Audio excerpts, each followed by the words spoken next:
It's good to see you again. I hope you had a good weekend. And for those who fasted on Yom Kippur, I hope you had a good fast and a meaningful fast.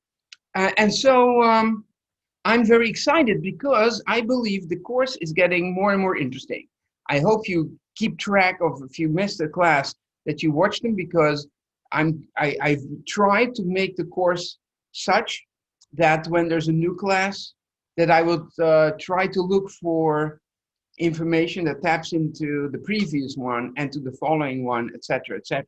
So that they're not just loose topics, but that they're somewhat connected to each other. So do keep track of any classes that you miss. So, and I think this is getting very interesting, because this is probably my favorite section, is the Jewish Golden Age. There's so many interesting things happening in this period, and this all takes place in Iberia. Iberia, does anyone know what Iberia means when I say Iberia, what that is? Isn't that a part of Spain by the Iberian Peninsula? Yeah, very good, Rachel. So the Iberian Peninsula is what we now call Spain and Portugal. Those two together. Of course, Spain and Portugal weren't countries yet. So sometimes I say Spain because it's the biggest part, but it's not always the same. But so Iberia is really that peninsula that we're talking about. But that's where the Jewish Golden Age took place. Really, really cool stuff. And I have three parts. So there's this one and the next two are all about that, what we call the Jewish Golden Age. Now, it's not all gold, of course. There's always a shadow side, but very interesting. So we'll go to the next slide. Now, let's go back to in history. The Abbasid Caliphate, this is the time of Sa'ad on. Now you see the green, that's the Abbasid Caliphate. Now you also see, if you remember, before the Abbasids, we had the biggest caliphate, the biggest regime of Islam at that time was the Umayyads. The Umayyads were the biggest. The Abbasids took over. Now, by what do you see in the red or the dark orange, and that is on on Iberia. You see, I've written in big red letters Iberia. So that's the peninsula, right? That you see there, where it says Spain. That is still, you see down where the meaning of the colors are explained, Umayyad Emirate. So it's not a caliphate anymore. A caliph or a caliphate is only called that when they presume or pretend or think to resemble all Muslims. Now, after the Umayyad Caliphate was defeated by the Abbasids, the green guys here, the biggest majority were the Abbasids, and they still believed that they were the caliph, that they were really supposedly the leader of all Muslims, except for those who do not follow them, of course. But they pretend, or they try to their goal is to join all the Muslims under themselves, and that's when you call yourself a caliph. That's originally, okay. Now the Umayyads, the leader of the Umayyads, managed to escape with a following of people who were loyal to the old Umayyad Caliphate, and they escaped to Spain or to Iberia, and that's where they continued. So those are the old Umayyads from before the Abbasids. Go to the next slide. If there's any, looking back at my own videos, I realize I talk fast.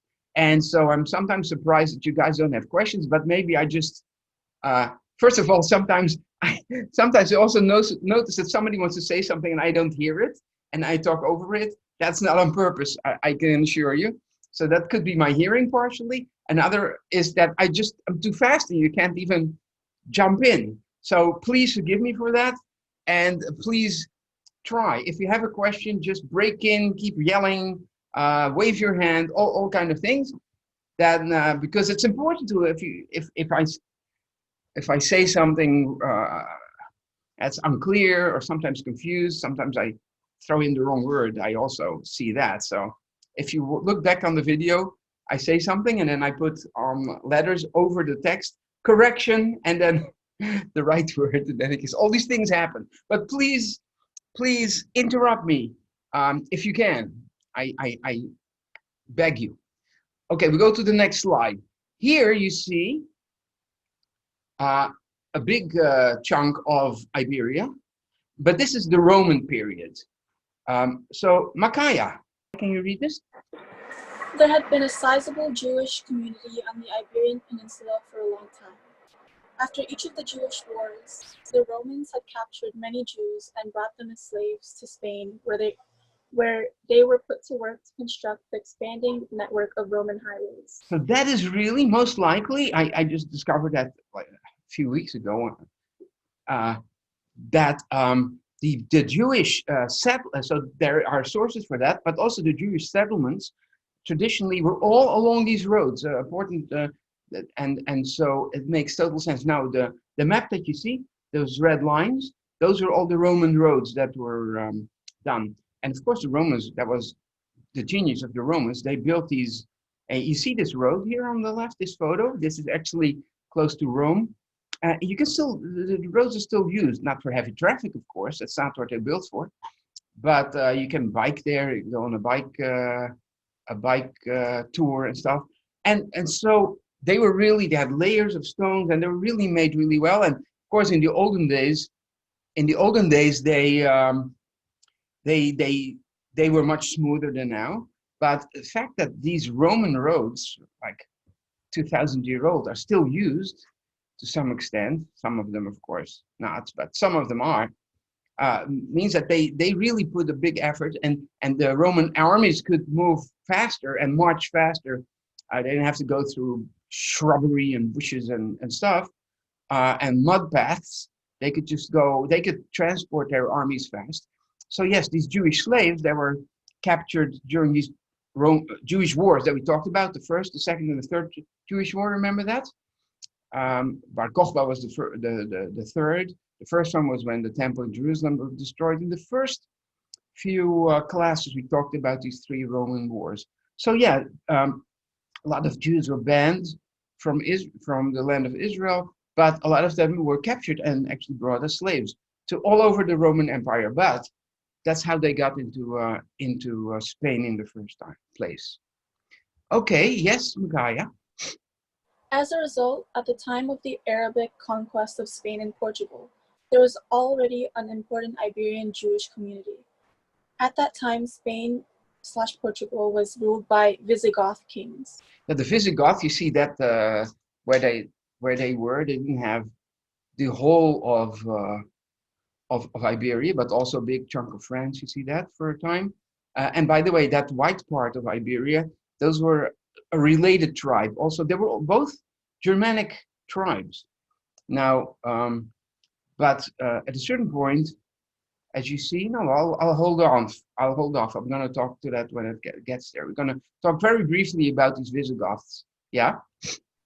Initially, the Arian rulers had followed Arian Christianity. Arians did not believe in the Trinity. They believed that Jesus was the Son of God who was begotten by the Father, but that he is nonetheless distinct from the Father and subordinate to him. Arians were tolerant to Jews. Yeah, so you see here not a photo, and a fantasy image of one of the Visigoth kings, Liuvigild.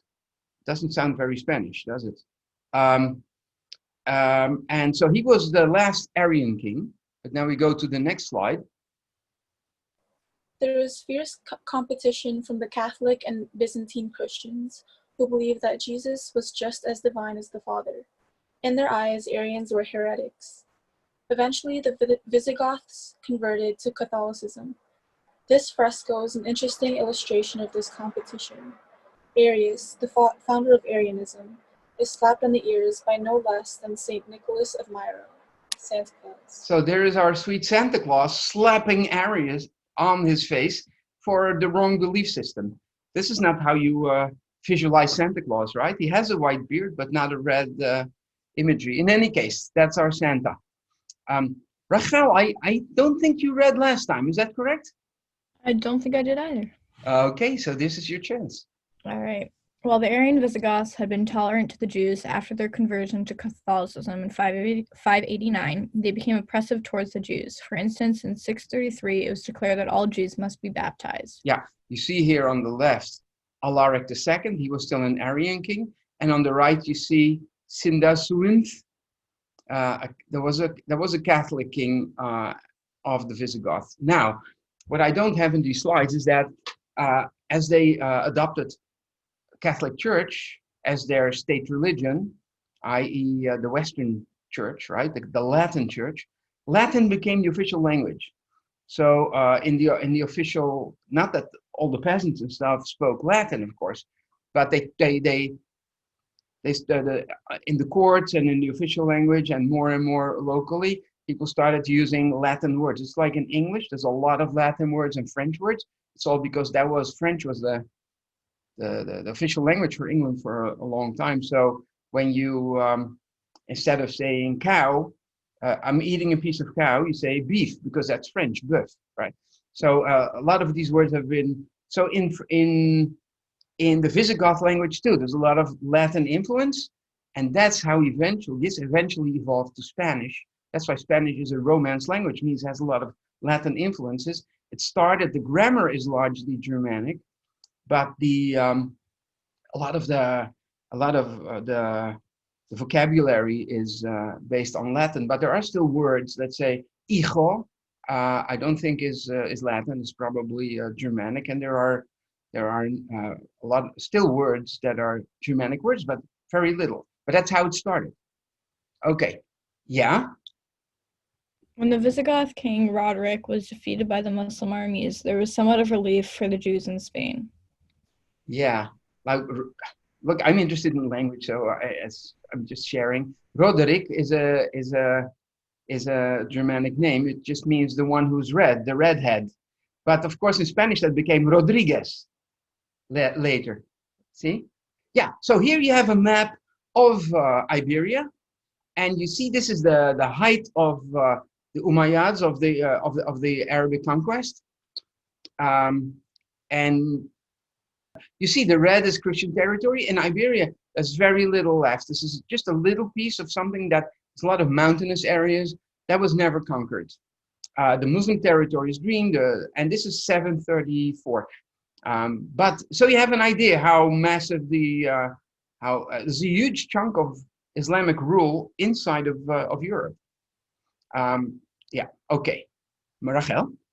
Muslim Spain became a haven for Jews and from other regions. The ruling Arabs only made up a minority in Al-Andalus. Yeah, so shall I explain Al-Andalus? The Islamic part of Spain, Portugal is called Al-Andalus. Al means so the Andalus. Now the southern part in Spain, that's the part that has remained Islamic for very long. In Spanish, it's called Andalusia. So that's, of course, the question is, where does it come from? Maybe it's not very sure where the word Andalus comes from. But there is a theory that, before the Visigoths, the Vandals held sway in Iberia for a while, and maybe it's from Vandalus or the Vandals, maybe. But it's just a theory. Who knows? Yeah. Initially, the vast majority were Christians, even though many of them gradually moved over to Islam. Most of the Muslims who arrived into Iberia were Berber tribes from North Africa who had recently converted to Islam. Jews made up about 5% of the total population, about 1% in the countryside, and 10 to 20% in the cities. Yeah, Jews typically like to stick together and not.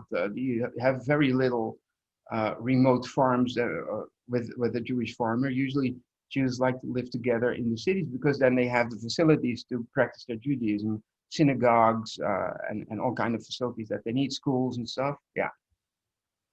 Right.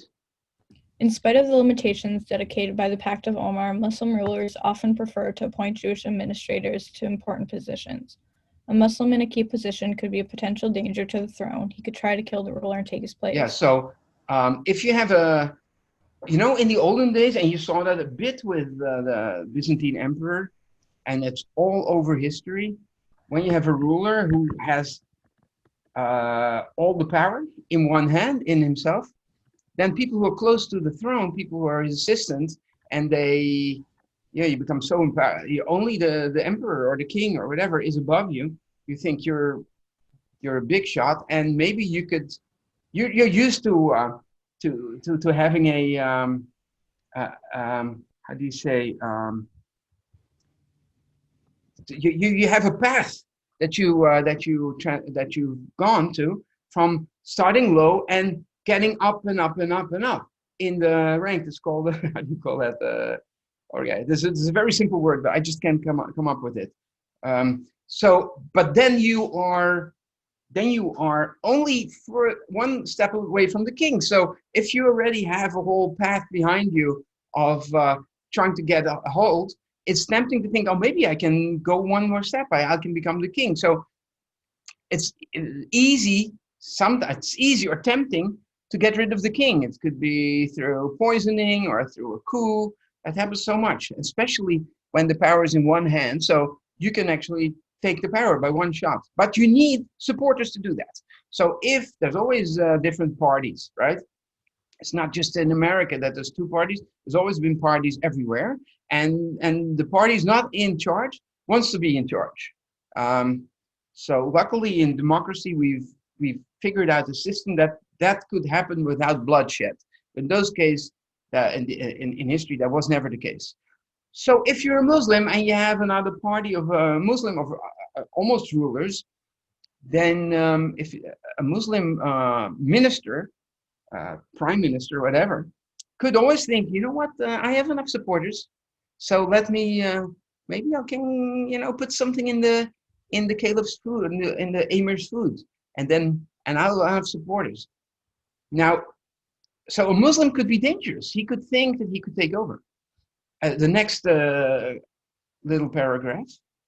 A Christian in a powerful position was unthinkable because he could try to help the competing Christian kingdoms in the north. But that was also dangerous to use a Christian. He could give information to the other kings in the north that want to reconquer Spain.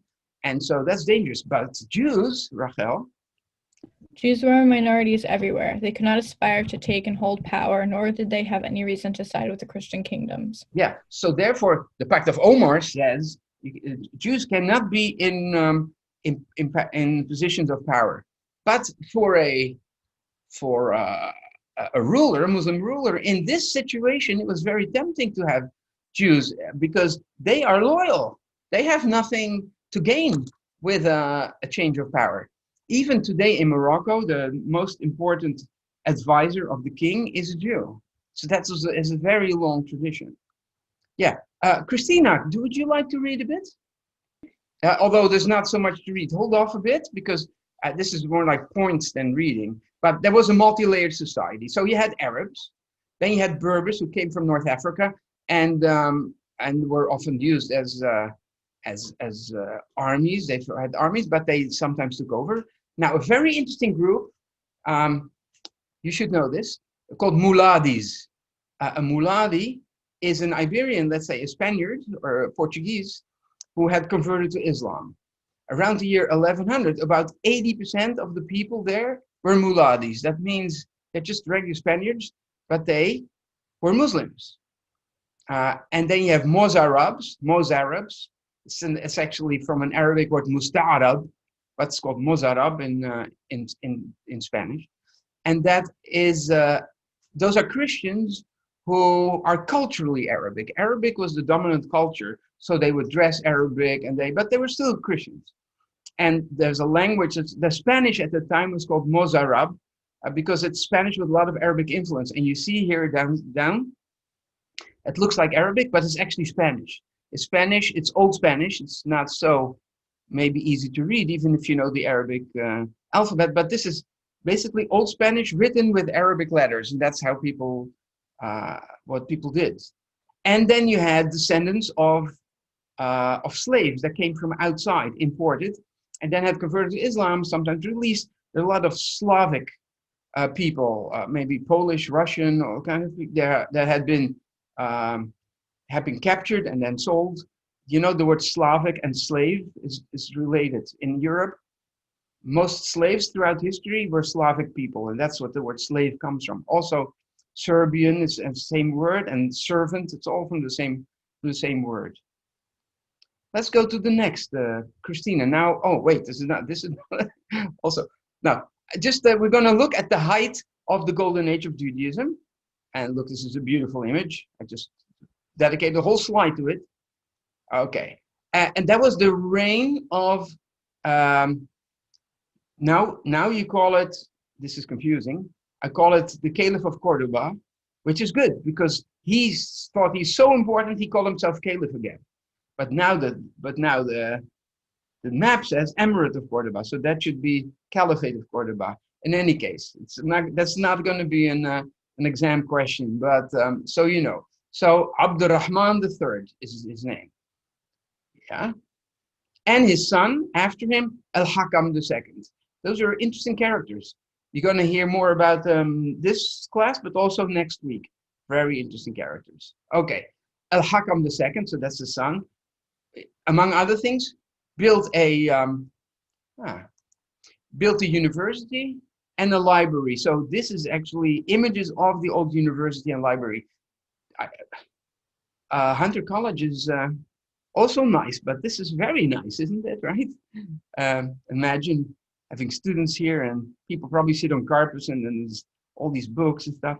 Al-Hakam was more even into that than his father, Abdurrahman, but impressive buildings. Okay. Now, Christina, now you can read something. Central figure in this golden age was Al-Rahman. Abd al-Rahman III. Al-Rahman III, Jewish private physician by the name of Ḥasdai ibn Shaprūt. Yeah, Ḥasdai ibn Shaprūt. He is the main character of this class. A ruler's private physician was something akin to a health coach. He would check up on the ruler on a daily basis, on his family, his generals, his ministers, his harem, Harem, etc. yeah. So it's very important. It's actually, you don't have any power as a doctor there, but if you are the court physician, the court doctor, you still you move in circles of influence. And you'll see that is very important, yeah? In addition, such a person was like a confidant and a therapist. Ḥasdai was a bright man, and Al-Rahman also started to ask him for advice on non-health related topics. Yeah, so I have this problem with, what do you think, doctor? And the doctor gives advice, and it's a good advice. It sounds good. So he gets more and more respect for his doctor, for Ḥasdai. Eventually, Ḥasdai's position evolved to the point that he acted as a vizier, the caliph's prime minister, without the title. It wasn't officially called the vizier, because if you call you're a Jew prime minister, right? Then if you call him prime minister, then you're obviously breaking the Pact of Omar that we talked about. So he didn't want to do that, probably, but nonetheless, he was the most powerful person in the country, besides the Abdurrahman himself. Yeah. Ḥasdai took care of foreign affairs, negotiated with the Christian kingdoms in the north, and even with the Byzantine empress in Constantinople. Yeah, so he corresponds with everybody, and therefore, it's also it's another example how he was a key figure. Ḥasdai sent a letter to Empress Helena of Byzantium, in which he pleaded for religious freedom for the Byzantine Jews. He pointed to his own warm relations with the Caliph of Cordoba, illustrating respectful relations between the Muslims ruler and the Jews. Yeah, he's basically saying, look, I'm a Jew, and my country treats us really well, treats me well, look at me, why can't you do the same? He also described his own kind treatment of the Christians of Spain. Well, what do you think what's the use of that? He's basically saying, and we, the Caliph and I, we treat the Christians very kindly. Now, would you like that to continue? Please treat our Jews nicely too. So, okay. Yeah. The Queen of Navarro came to Ḥasdai because her son Garcia Sancho, King of Leon, had been disposed by the noblemen because they deemed him incompetent and because he was extremely obese. Yeah. So this is not connected to this story about the empress. This is so one of these countries in the north, they had an internal problem. So the Queen of Navarro and her king was her son was the king of Leon. Leon and Navarro were separate kingdoms, but under the same family. So the nobleman had said, this Sancho, he's this fatty, obese guy, and he can't even rule, and we take over. So she is upset. So she goes to Ḥasdai. She goes to Ḥasdai to mediate. So it means that's how important he is, right? And then she requested that Al-Rahman help her put Sancho back on the throne. First, Ḥasdai treated Sancho and helped him lose weight. Yeah, that's where the doctor part comes in. He says, "Come here, and we create a nice spa for him, and we give him a special diet and baths and stuff." So so he lost weight. Ḥasdai negotiated and persuaded the queen to come before Al-Rahman and prostrate herself before him, which she did. Al-Rahman then provided military aid, and Sancho won this throne back. So this is amazing. It's one of the most amazing stories. He says, "Okay, queen, I can persuade Abdurrahman. Just tickle his ego a bit. If you come for him and you bow down for him, that will make an impression and he will then be inclined to help you." She actually bowed down. She prostrated herself for Abdurrahman. That must have been such a humiliation for her, but she did. And then he sent his army and he got Sancho the throne back. What a story. It's like unbelievable to even imagine that he got that done, Ḥasdai. Yeah. And there's another story, another example. Yeah. When the German Emperor Otto I sent a letter to the Caliph, Ḥasdai opened the letter first to check if it did not contain anything insulting to Islam.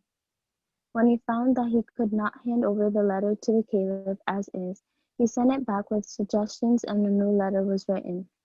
The German ambassador reported, "I have never seen a man of such subtle intellect as the Jew Ḥasdai."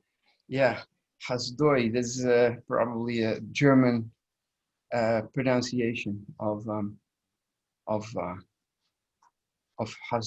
Ḥasdai. Okay, sounds Ashkenazi. Ḥasdai. We go to let me see. Amy, would you like to read a bit? Yeah, sure, I can read. Okay. Ḥasdai ibn Shaprūt was also in touch with the much bigger Abbasid Caliphate in Baghdad and with the Talmud academies there. He corresponded with people such as Dosa Gaon, the son of Saadia Gaon. So yeah, now we connect our previous class about Saadia Gaon is connected to Ḥasdai because he corresponds with his son, and there's other connections coming up actually next week. Yeah. One day, a ship was captured off the coast of Italy by Spanish Muslim pirates. On board was Moses Ben-Ḥanokh, one of the most important scholars from Babylonia, on a fundraising trip for the academies in Baghdad, accompanied by his wife and son. So they were captured. The captain could not keep his hands away from Moses' wife and violated her. She asked her husband if drowned people will be included in the resurrection of the dead. When Ben-Ḥanokh answered that they would, she jumped overboard and drowned. Now that is what a sad little detail in the story, and it illustrates how harsh life was in the, well, still for many people, of course, but it's just very, very dramatic, right? Yeah. Moses Ben-Ḥanokh and his son. Yeah, it's pronounced Hanoch, but you're doing really well. Don't worry. Okay. Moses Ben-Ḥanokh and his son were taken to the slave market in Cordoba, where they were redeemed by the Jewish community. When Moses started to teach Talmud classes, the people were highly impressed. Yeah, they had no idea. They thought they just bought a captured Jew and gave him his freedom, but he's stranded there. They had no idea he was a big Talmud scholar. Ḥasdai ibn Shaprūt heard about this, and he appointed Moses Ben-Ḥanokh at the head of the Jewish community in Cordoba. This was a game changer. It effectively moved Jewish leadership from Babylonia to Spain. Now Jews stopped sending their questions to the Gaonim in Baghdad and instead directed them to Cordoba. Yeah, see how this is massive, right? We were talking about the Gaonim in Babylonia. They're still there, but now a main flourishing community is now in Cordoba, in Al-Andalus, and so that changes everything. So we say that Iberia in Arabic is called Al-Andalus. In Hebrew, it is called Sepharad. That's why you have Sephardi Jews. Sephardic Jews is because a lot of them come from Sepharad, from Spain. And you'll find that out later in the course, how that evolves. But you will see that the Sephardi Jewish tradition are very much a continuation of the Babylonian tradition, and therefore people, after the fact, people who actually always stayed in Babylonia, let's say Iraqi Jews, Persian Jews, etc., never lived in Spain, but they're still often called Sephardi Jews because it's basically the same tradition. That's because Sepharad or Iberia, Jewish Iberia, took over really the tradition of Babylonia, of the Babylonian Jews. Yeah. Ḥasdai promoted Jewish studies in many ways. This is also the time of when the study of Hebrew grammar becomes a serious science. Yeah, so Hebrew grammar. Okay, finish before I interrupt, sorry.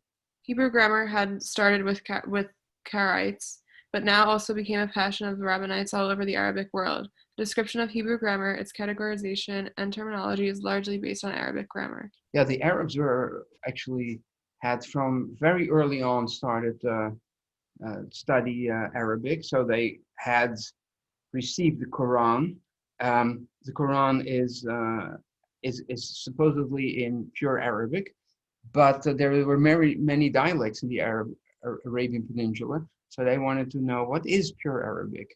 How do we read the Quran? What's the pronunciation, the right pronunciation? So from the very beginning, they tried to figure out. They compared dialects and therefore came to a sometimes even theoretical language that might have never been spoken, but based on regularities and stuff and irregularities, they figured out the language. Now, Hebrew had a different history.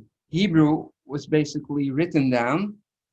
You see their letters, but you see above and below the letters little dots, and these dots, most of them are a reflection of the vowels. So in both Arabic and Hebrew, the letters are only consonants.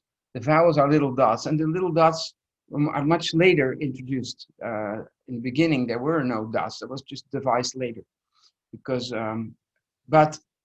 In the beginning, I am assuming that people would know how to pronounce it, but when there became discussions about it, then it became important to actually write down the vowels too. And so in Hebrew, the vowels were basically a reflection of a traditional interpretation. How do we hear it? How does everybody pronounce it? Let's write that down. Not based on a grammar. So if you look on the grammar, you say, well, there's an irregularity. Everybody says that, but based on the grammar, it should probably be different. So that was the Arabic approach. They compared things, and then they came to a regular grammar, and based on that grammar, they wrote down their vowels. Hebrew, the vowels are written down based on traditional pronunciation. You follow the difference? Makaya, can you follow that? It's a little technical. I agree. Sorry. But if you just write down what you hear, it might not be always there might be irregularities. Maybe you, in one word, you pronounce something like and another word like You know what I'm saying? And that depends maybe on the letter. But if you if you find the laws of the grammar, you figure that out, then you say, well, it should also always be maybe because that's regular. Why would it be It's probably originally a dialect. In any case, Jews now also started to do grammar and trying to look for the regularities. Of course, there are already irregularities based on tradition, how things have evolved traditionally, and therefore, as a result, Hebrew is less regular than Arabic. That's all I want to say. It's because of that. But you see here, these are conjugations here, what you see here, and so that's all based on how Arabs analyzed and determined and named the certain features of their grammar. The Jews just translated these terms into Hebrew and did excellent the same thing. And this was much too long because it's not a grammar class, but you get to know me and I can never control myself when it comes to grammar. I go all wild. Okay, Menachem ben Saruk. Let's see if there's anyone else that I have not. Oh, Menachem, you didn't read last time, I think. Go ahead. Okay, Menachem ben Saruk. Oh, of course, Menachem has to read about Menachem. I was going to say, thank you. Yeah, it's my namesake.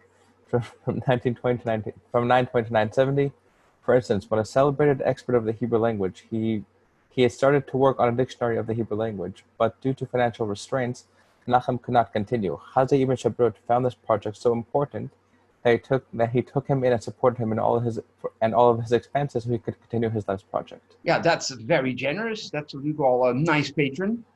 I'm always looking for people like that to support me in my quests, but I haven't found any. So it's great.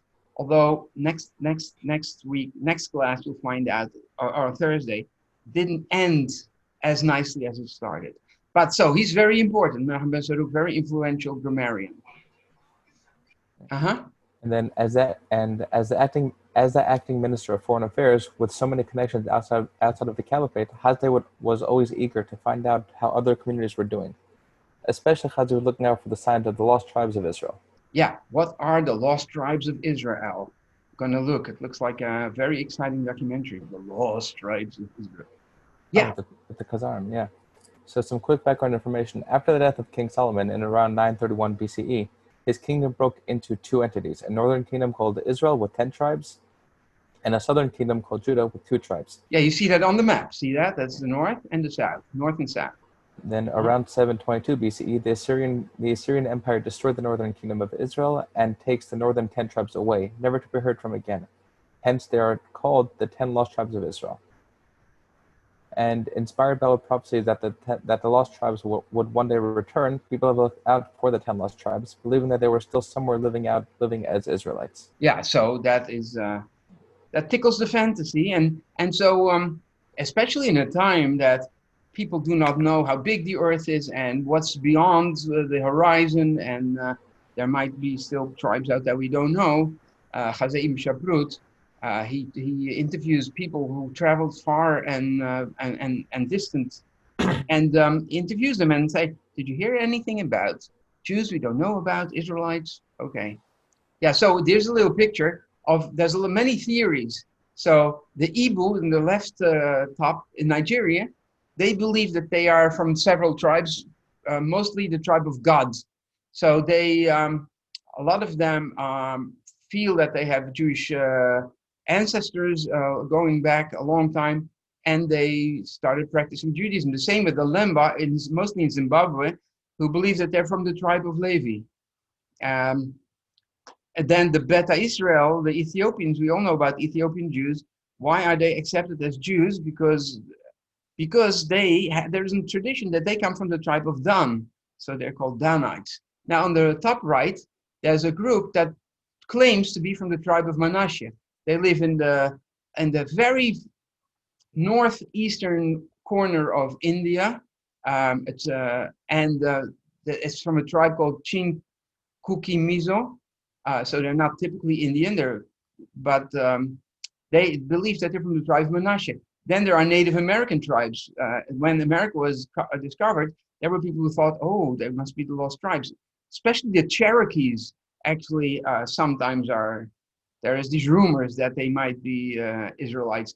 And then the Pashtun in Afghanistan, that's the ruling class. Even the Taliban are from the tribe of Pashtun, they have all traditions that they are from Israelite descent. So some of them are families say that they're from the tribe of Reuben, other from the tribe of Joseph, Yusuf Zad and Reuben Zad or something. That's what they called. Now they do not want to be Jewish or Israelites. They are proud to be Muslim, but what do they gain from that kind of a thing? They say, aha, we are better than the Arabs, because the Arabs before Muhammad were idol worshippers, but we were already monotheists before Islam. And of course we follow the true latest prophet Muhammad, so we are happy to be Muslim, but we are from a more noble stock than these Arabs. So it's very interesting. All in all, millions of people, even the Hebrew on the top left, they are like, I don't know, 20 million people or something. It's like amazing. Yeah, and there's a growing movement there for people who are seeking out Judaism. Interesting thing. Okay, now let's go back to Menachem. Oh no, to Ḥasdai Menachem. Through travelers and emissaries, Ḥasdai found out about a Jewish kingdom north of the Black Sea called Khazaria. Khazaria, you see, there's a big area there in purple. Yeah, Mm-hmm. I have a book about them. Oh, I see. Yeah.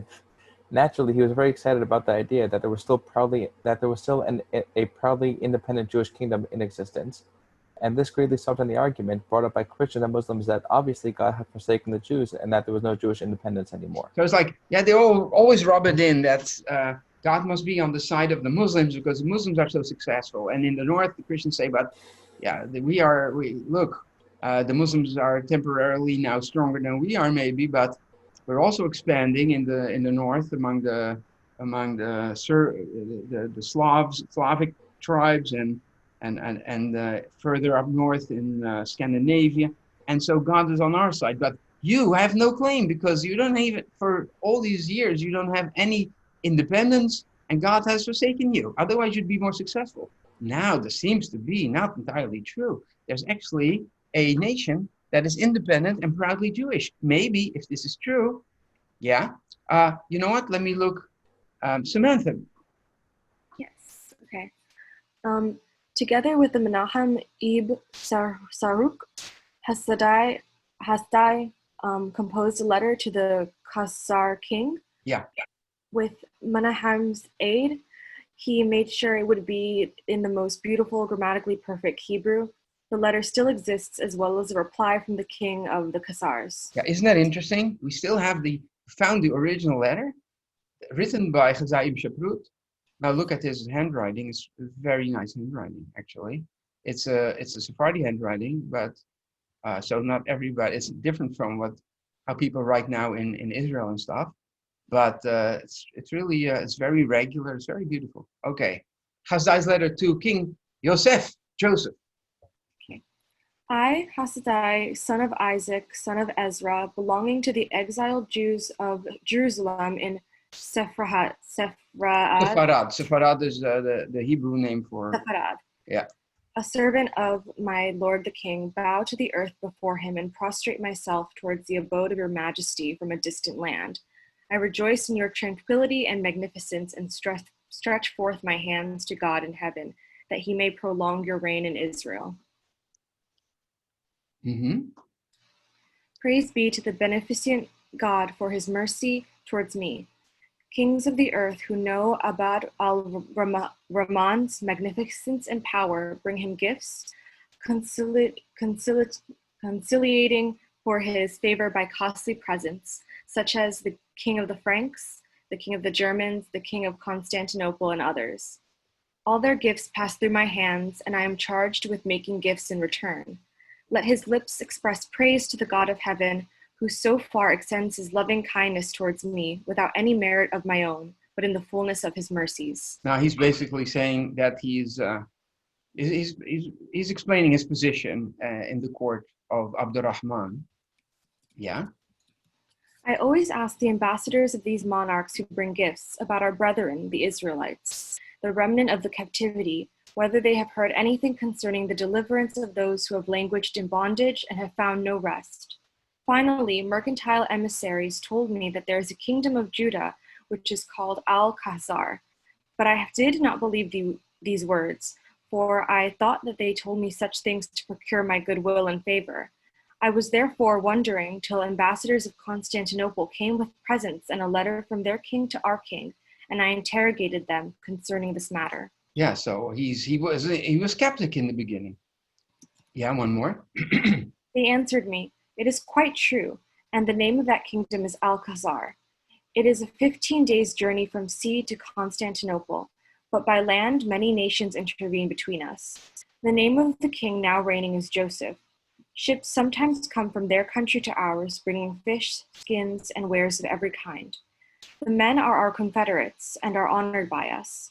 There is communication between us by emissaries and mutual gifts. They are very powerful. They maintain numerous armies with which they occasionally engage in expeditions." So this is what the travelers tell, right? They have a king. His name is Joseph, and they produce hides and fish and all kind of stuff.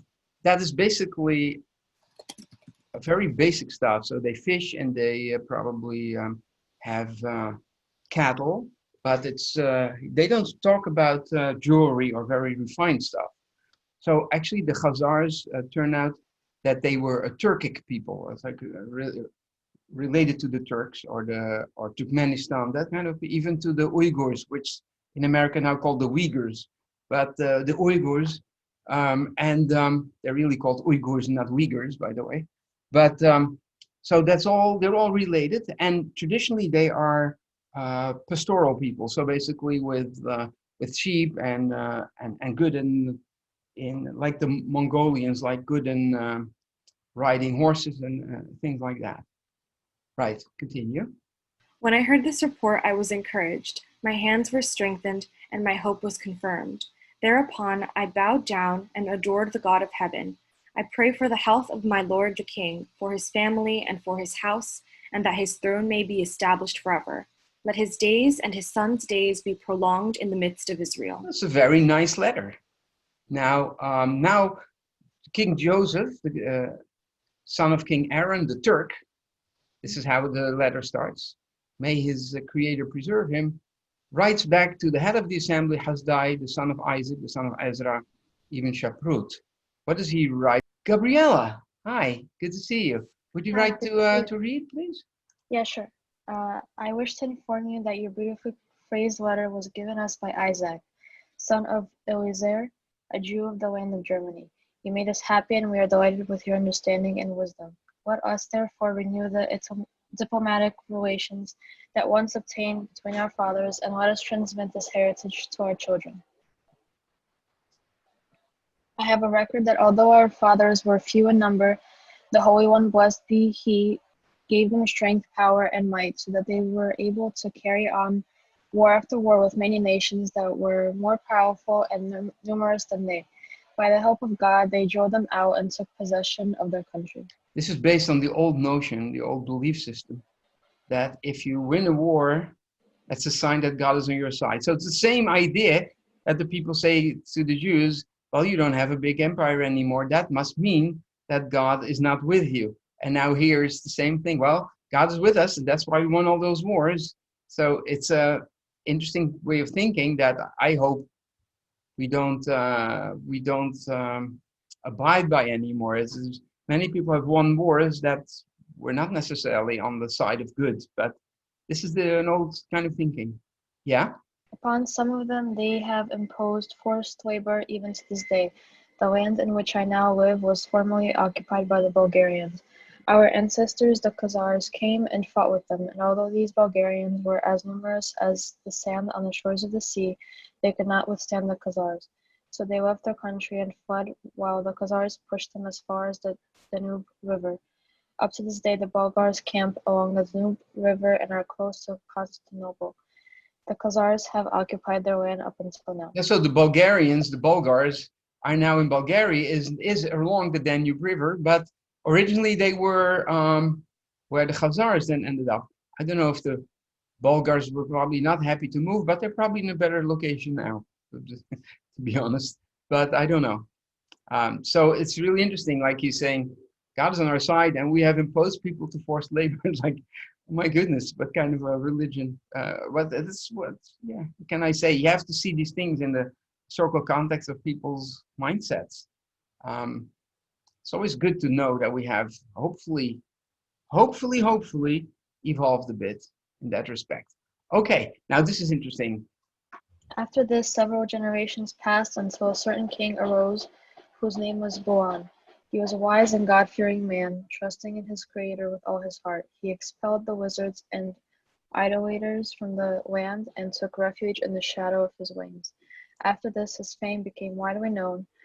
The king of the Byzantines and the Arabs who had heard of him sent their envoys and ambassadors with great riches and many great presents to the king, as well as some of their wise men, with the goal of converting him to their own religion. Yeah, so if the Islamic nation and power and or the Christian power, if they can convince these Khazars who are powerful to go over to their side, then they gain in influence. So they're trying to they're sending people with gifts and trying to and missionaries trying to convert them over.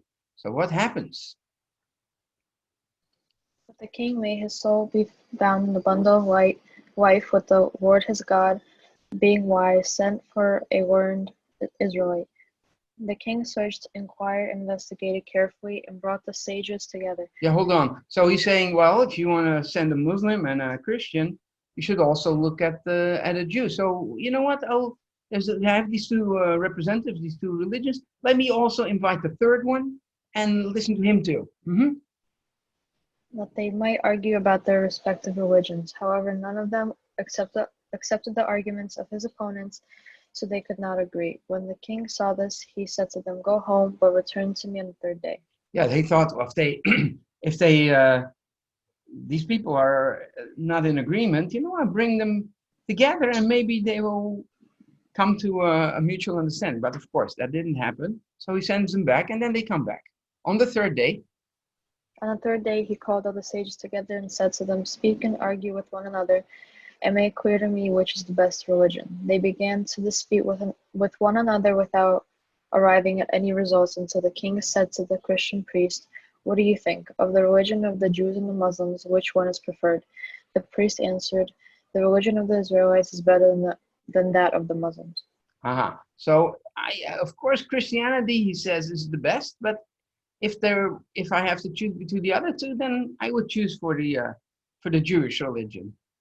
The king then asked the Qadi, "What do you say? What do you say? Is the religion of the Israelites or that of the Christians preferable?" The Qadi answered, "The religion of the Israelites is preferable." Interesting. Upon this, the king said, "If this is so, you both have admitted with your own mouth that the religion of the Israelites is better. Therefore, trusting in the mercies of God and the power of the Almighty, I choose the religion of Israel, that is the religion of Abraham." So he's saying, both of you, so if you all three should vote which is the best religion, two of the three already chose Judaism as the best. I can ask the Jew which he thinks better, the Christians or the Muslims, but it doesn't matter. It's always going to be 1 against 2. So by majority, the Jews have won, and that's what I'm going to choose. That God in whom I trust and in the shadow of whose wings I find refuge will help me. He can give me without labor the money, the gold and the silver which you have promised me. As for you all, go now in peace to your land. So to his credit, he did not go for the bribe, for the money, but he went for somewhat of a more rational approach. I don't know how rational that is, but it's a democratic approach in any case. Yeah, okay. So we'll go, let me find another reader. Hold on. Nicholas, are you there? Nicholas. Nicola. Yeah, man. Hi. Please, Hello. if you don't mind reading. All right. From that time on, the Almighty helped Bulan, fortified him, and strengthened him. He circumcised himself, his servants, attendants, and all his people. Then Bulan brought from all places wise Israelite men who interpreted the Torah for him and arranged the precepts in order. And up to this very day, he have we have been subjected to this religion. May God's name be blessed, and may his remembrance be exalted forever. Since that day, when my fathers entered this religion, the God of Israel has humbled all their enemies, subjected every folk and tongue around them, whether Christian, Muslim, or pagan. No one has been able to stand before them to this day. So he says we've been very successful since we chose Judaism. Now look at this coin. This is very interesting. It's in this is a coin that they found, a Khazar coin, and it is in Arabic. And in Arabic it says, "There is no God but Allah, and Moses is his prophet." So this is very interesting. It's very much in the style of Islam, but it is definitely Jewish. Okay. Now, what happened? King Joseph's letter to Ḥasdai ibn Shaprūt was written in 960. However, in 969, the Khazar Empire was destroyed by Sviatoslav the First. The first of Kiev. Kiev is now in Ukraine, but that's where it's called the Kievan Rus. So actually, the leaders of the of the Russians were descendants of Vikings. So the Vikings actually went up all these important rivers and started settlements, and within very short time it's very interesting. Sometimes you have people who conquer places and they hold on to their own language, and then the natives start adopting the old language, the language of the conqueror. So in India, many people speak English because that's the influence of the English. The British always held on to their own language, but however, and the French also did so. But the Vikings took on in no time the local languages. So you have the Normandy, which is in France. It's called Normandy because the Normans is another word for Vikings, moved there and they ruled there, but they spoke French. It's a type of French. A few words in the local dialect were Scandinavian, basically, but mostly it's French. So they took on French. And also there, they took on the Slavic, let's say, Russian language. But they are still, they were descendants, and they were pagan, so they weren't Christian yet, the Russians. And so but they defeated the Khazars. Doesn't look like a cuddly little man that you can talk, can talk out of his violence, right? Doesn't look like it. It's somebody I would rather not be conquered by. Good. So the question, of course, is what happened to the Khazars after they were defeated? It is possible that a small remnant of the kingdom remained. In the late 1100s, there was a traveler called Petahya of Ratisbon, a German Jew, who traveled to the east, and he reports that he went through Khazaria, but there he only sees Jewish heretic. So he's really describing Karaites, which is very interesting.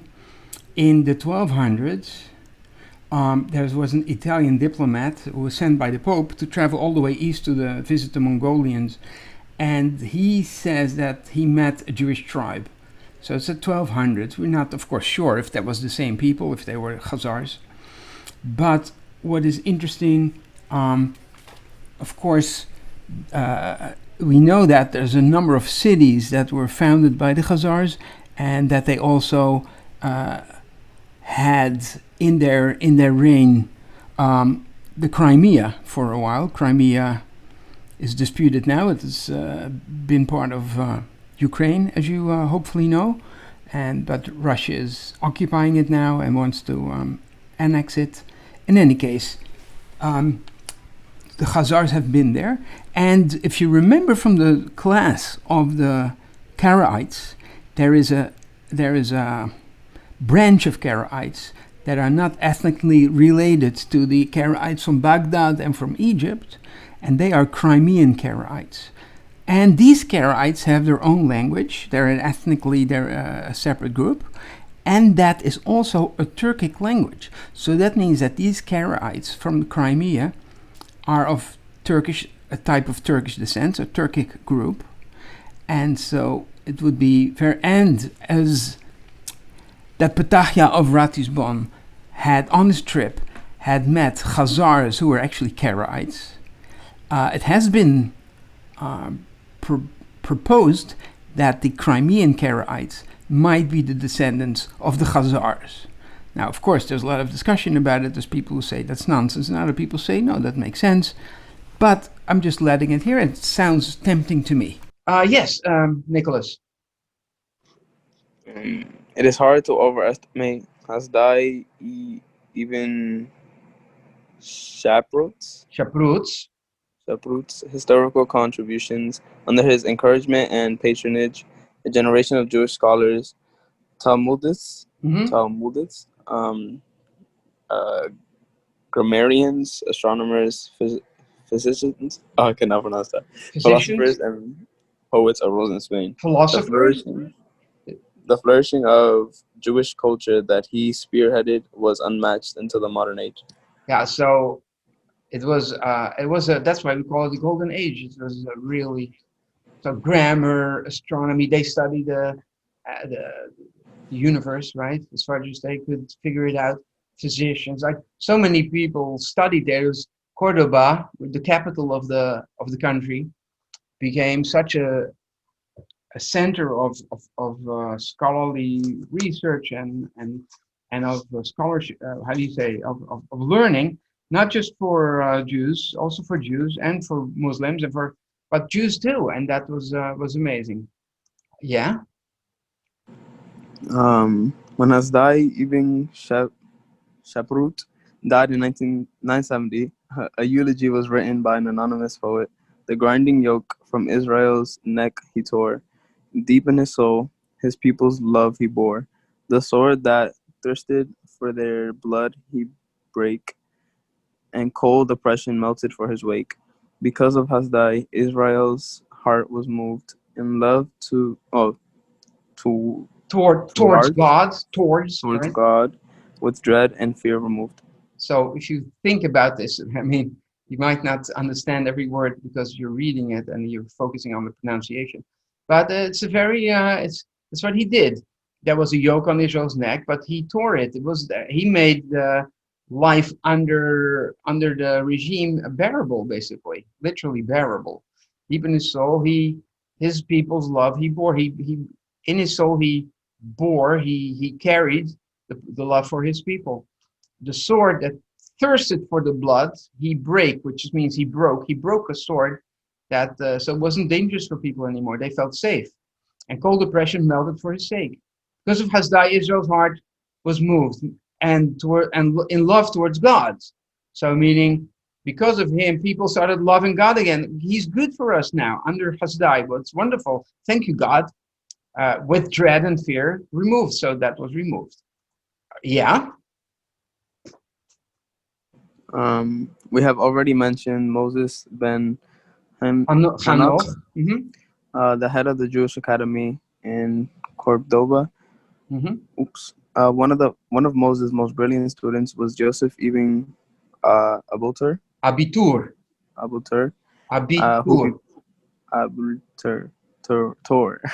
who became a religious authority for the Spanish community and beyond. Reportedly, he even wrote an Arabic commentary on the Talmud for Al-Hakam's library. Yeah, an Arabic commentary on the Talmud. Would that be wonderful? We could have that, because we would now know, we would figure out how people interpreted the Talmud in those days in that place. Unfortunately, and you don't get to hear that in this class, but next class, unfortunately, after Abd-Rahman and after Al-Hakam, there was a new regime that actually destroyed most of the library. So that is all gone, unfortunately. Yeah, and that happens with things. Yeah. However, even Abitur was dogmatic, headstrong, and arrogant. For that reason, he was never appointed head of the Cordoba Talmud Academy. When even Abitur complained about this to the Caliph, Caliph. He answered, Caliph, he answered, if the Muslims were to reject me in the way the Jews have done to you, I would go into exile. Now go. So he's saying, you're complaining, but they don't like you, man. So you're better off going somewhere else. After moving around North Africa, Palestine, and Babylonia. he settled in Egypt and there resumed his life as a teacher and religious authority. He died in Damascus. Yeah, so that wasn't happy, but he made some very nice poetry. We're going to look at that. Let me thank you so much for reading. Let me look at if we can find another reader. Rabbi, are you there? Yes, I'm here. Hi. If you want to read, thank you. Sure. Yusuf ibn Abdar wrote hundreds of religious poems in a style similar to what we saw in Byzantine Yanin. Abdar's poetry is powerful and rich. It strictly follows the old traditional convention of Hebrew poetry, which were starting to change radically in his day with the introduction of a new style, as we will see in our next class. Some of his poems are still read annually in Sephardi synagogues on the Day of the Atonement, Yom Kippur. That was yesterday. How glorious was the high priest when he emerged in peace from the sanctuary. Yeah, that's the first line. And here, it's a bit, do you want to read it or shall I read it? You can choose. I prefer you read it. Okay, that's fair. As an amethyst set in a crown. Those are all, he's going to use a lot of names for jewels, right? As an amethyst set in a crown, as a carnelian decking in a diadem, as a garnet that gleams in the ephod, as an onyx aglow in the breastplate, as a jasper glinting like stars, as beryl on pillars of alabaster, as marble set in pure gold, as chrysolite held in a signet ring, as an emerald flashing with brilliance, as coral of dazzling luster, as the moon which shines in its fullness, as the radiant dawn in its majesty, as the sun, as the stars of the firmament, as a holy one, as an angel of the Lord. So this is basically it's a very poetic way of talking about the high priest who used to serve in the temple in those days. Looking back, you see on the right the green. That's basically a signature. Ani Yosef Bar Yitzhak. That's what it's the green letters. That's what it spells. I am Joseph, the son of Isaac. That's what it says. And at the end, you see the rhyme pattern, basically. You see that even if you don't know Hebrew, you see that the last letters are the same, 2 and 2 and 2. So we'll go to the next. Would you read this? Sure. The following fragment is a part of a longer poem by Yusuf Abdar, intended as an introduction to That's called Kedusha. Kedusha, the third part of the prayer. In many Sephardi congregations, it is inserted during the repetition of the morning prayer on the Day of Atonement. As the angels in heaven above praise God with the words Holy, Holy, Holy, likewise do the Jewish people below. The two chorus sings in unison, Holy, Holy, the Lord of hosts, the earth is filled with his glory. Yeah, that's a very important. We saw that in when we talked about Hechalot mysticism. Remember that? The idea that Moses went up and then he heard every time, that was the refrain, Holy, Holy, the Lord of hosts, when he met all these angels and demons and stuff. So that taps into that. So I just have a few. This is so he who dwells amid praises, who rides over the heavens, is holy and blessed. That goes like we sing it in this tune.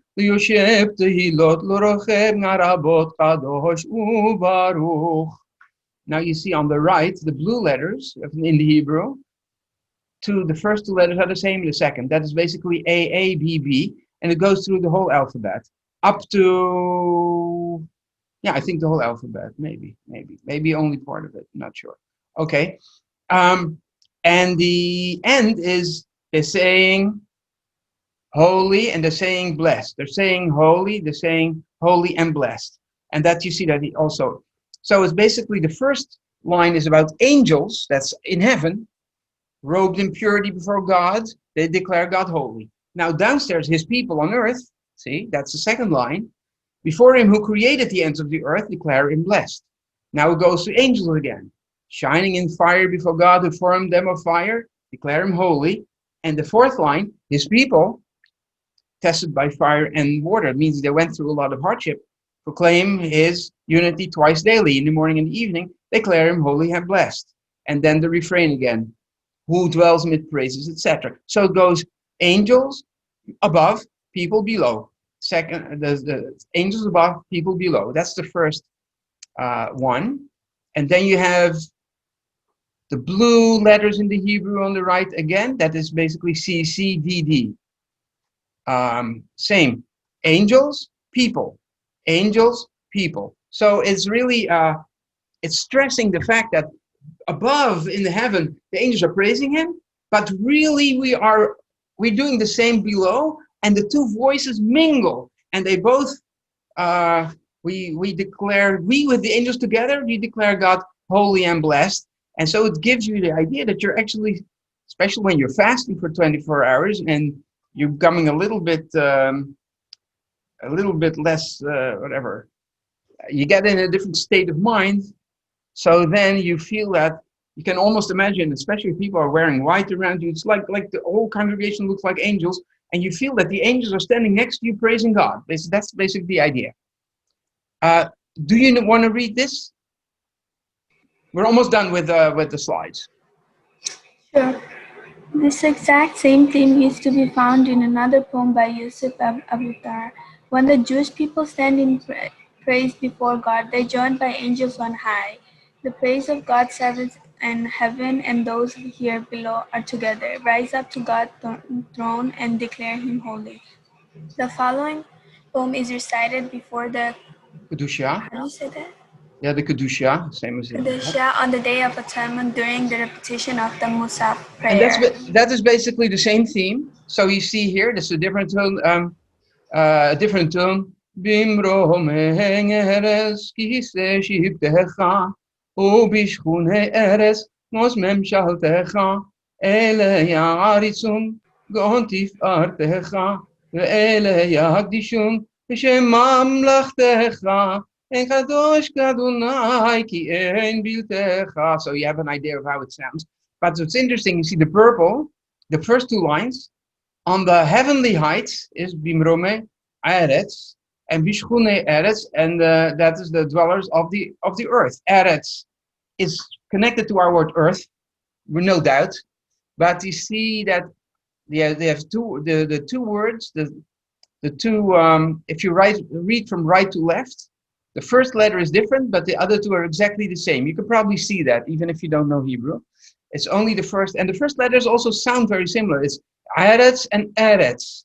So Eretz is a poetic name for heaven, while Eretz is a name for earth. Of course, in modern Hebrew they don't use Eretz for heaven because you wouldn't hear the difference in modern Hebrew pronunciation between Eretz and Eretz. But in any case, so it's very poetic. In heavenly heights, his throne abides, but below, among earth dwellers, his rule is their strength. On high and on earth. See, so and then you it's the same thing. Then the next one is only about heaven. The next one is only about earth, and that goes back and forth a bit. And then I only put in. I don't put them all in, but the last one is also heaven and earth together. And now, the last one. This is also by Avitur, and it's a lament for the Jews of Zion, the Jews who lived in Israel at the time of the destruction. It is very impactful. I will read it if that's okay. Quickly, fast. Weep for the tender and gentle who trample thistles barefoot. They draw water for the people of Cush and hew their wood. The people of Cush, that stands for probably for Islam. Weep for the man in captivity, tried before he was ready. All days he's forced to work and hurry, but the burden is too great. Weep for the blind who wander defiled by the blood of the slaughter, of women with child and elders, ripped open along with the young. Weep for the women of purity, modest in their piety, for hot seed entered their body. They were raped, obviously, and in their wombs it grew. Weep for all the daughters with finely formed figures, they who were given to horrors as prostitutes, to shame. Weep for men who witnessed their glorious sons oppressed. Greater than gold they are precious, Egyptians cut them down. Weep, wail and keen for houses of worship left in ruins, plundered and ravaged by swine and nests now for bats. Weep for those who were shattered, on a day of calamity they were gathered. Weep for the poor and the wretched, those enslaved and crushed. Weep for our lives and the living, but do not weep for our dead and our dying, because to be just like them is our constant desire. So basically the dead are better off. I wish. And so hold off, my friend, and spare me all your consolation. For those who were butchered in Zion and lie without a grave. Meaning they are actually good off. The people who are oppressed now, they have it harder. Last slide. Even if very successful, this traditional style poetry would meet serious competition from a new innovative kind called Andalusian Hebrew poetry, and that is our topic for Thursday. Very good. Okay, now I ask, as usual, are there any questions or any topics we want to discuss or need to discuss? And of course, it's time, but some people may have to go, but we can still discuss something if with those who were stayed behind. Is there anything you want to ask, discuss, bring up? I was a little confused with the letter to Joseph. Okay. What is the confusion exactly, Sylvia? Just like, can you sum up what he said? You mean what the Khazar king said? Yes. Now he's basically confirming that yes, they have a Jewish kingdom there, and they've been Jewish since his great-great-great-grandfather Bulan, and his father was Aaron the king, and he is Yosef the king. He said that the Muslim power in the south tried to convince him, Bulan, to become Muslim. The Christians tried to convince him to become Christian, but he actually had a competition, and he thought that the arguments of the Jew basically were stronger, so he chose Judaism, and since then, at least the ruling class had been Jewish. And since they chose Judaism, they've been very successful. But that's basically all he says. Now, very good that you bring that up, because Menachem has a book. Is he still here? Menachem, are you still here? I don't know. Maybe he left. But he has a book. There's another story about this. Later, you're going to get to the class called Yehuda Halevi. He rewrote the story in somewhat of a, maybe in a romanticized form. And he actually uses that story about arguments in front of the king, but he changes the story to fit his narrative. This is what the king himself says, and it's going to be a bit different from another version that we're going to get a few weeks from now. Thank you. Mm-hmm. Yeah? Okay, good. Thanks for asking, Sylvia. Thank you so much. No problem. Anyone else has a question? I have a question. Yeah. I was a bit confused when you said he rose as a new leader for the Jewish, and he was helping them to be successful, right? But he also, before that, he also invaded to help another person rise to the throne. Wasn't that, when he did that, didn't he go against the Muslims? Say it one more time, please. You said that you were talking about Ḥasdai ibn Shaprūt, that he had helped the Jews, correct? Right. And what did you say? What was it? Maybe a problem?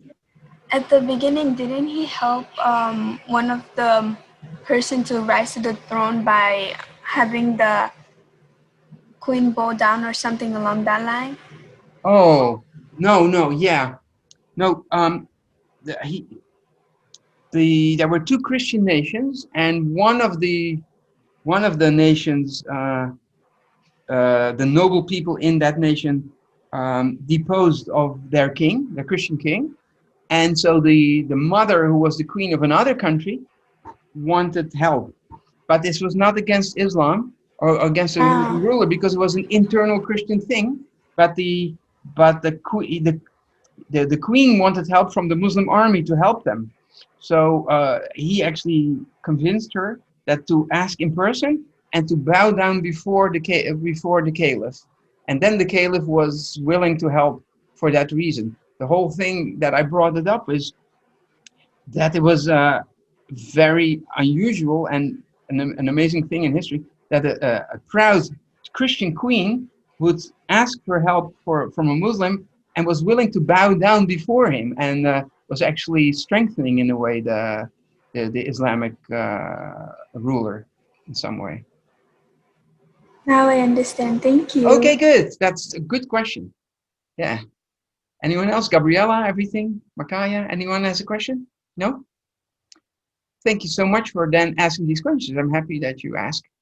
And God willing, we'll see each other on Thursday. Yeah? See you then. Bye-bye.